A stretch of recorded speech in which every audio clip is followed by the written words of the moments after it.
손흥민을 극찬했던 영국의 해설자 오원은 최근 현지 언론을 통해서 다음 시즌의 프리미어리그 순위를 예측했습니다.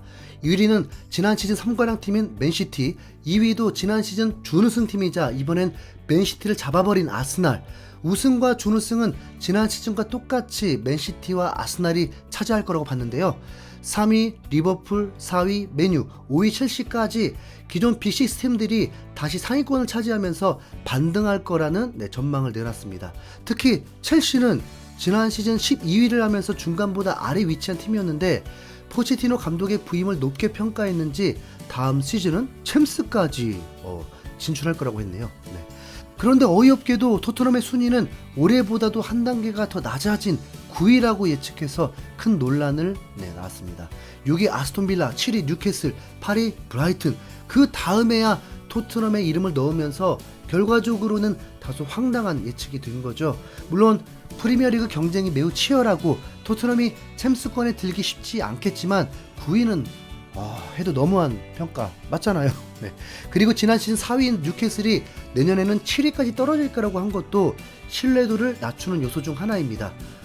아스톤빌라는 또 왜 이렇게 높은 거예요? 아스톤빌라가 첼시나 토트넘보다 높은 게 분명 일반적인 예상은 아니잖아요. 당연히 토트넘 팬들은 매우 분노한 상태고 손흥민을 응원하는 입장에서도 마음이 좋지 않은데 일각에서는 케인이 토트넘을 떠난다면 지난 시즌 순위였던 8위보다 더 떨어진 9위가 합리적인 평가라는 얘기도 있습니다. 여러 번 말씀드렸지만 토트넘은 공격이 아니라 수비가 가장 큰 문제였는데 일단 지금까지 오피셜 센터백 영입이 없었고 공격에서도 케인이 빠지면 9위 또 말이 되는 건가 싶긴 하면서 아무리 그래도 9위는 좀 너무한데요.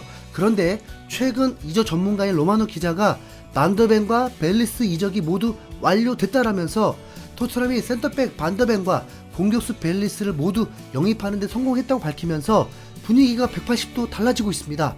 토트넘은 지난 6월부터 반더벤 영입을 위해서 볼프스부르크에 접촉했다고 알려졌는데 이후 2달간의 긴 협상 끝에 드디어 반더벤 영입에 성공했다는 보도였습니다.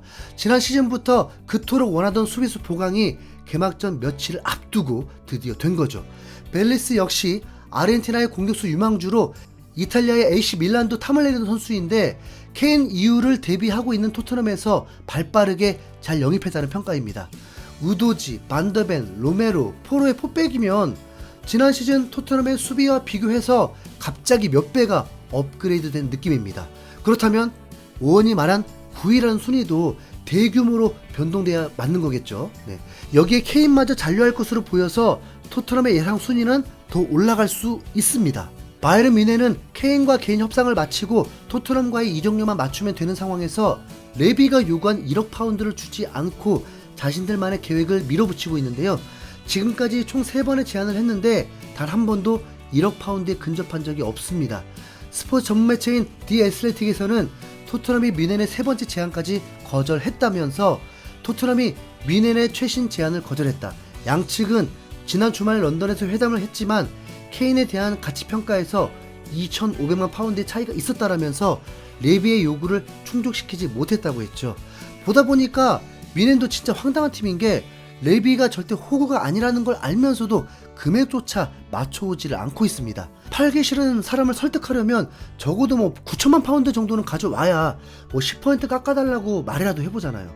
그런데 디 애슬레틱의 보도에 따르면 7,500만 파운드만 들고 와서 팔라고 하니 돈귀신 레비가 그걸 받아줄 리가 없죠. 실제 레비는 뮌헨의 제안을 버려두고 미국으로 휴가를 떠나버렸다고 합니다. 이렇게 되면 케인도 잔류가 유력해졌는데 메디슨 영입으로 공격력이 더 올라가고 반더벤 영입으로 수비력도 좋아졌으면 컵대회 우승 정도는 도전 가능하지 않나요? 손흥민도 컨디션 제대로 올라왔다고 하니까 다음 시즌 뭐라도 우승컵 하나 들고 떠났으면 좋겠네요. 원의 예측이 틀렸다는 걸 손흥민과 케인이 다시 한번 증명해 주기를 바라겠습니다. 이상 흰수염고래였습니다. 감사합니다.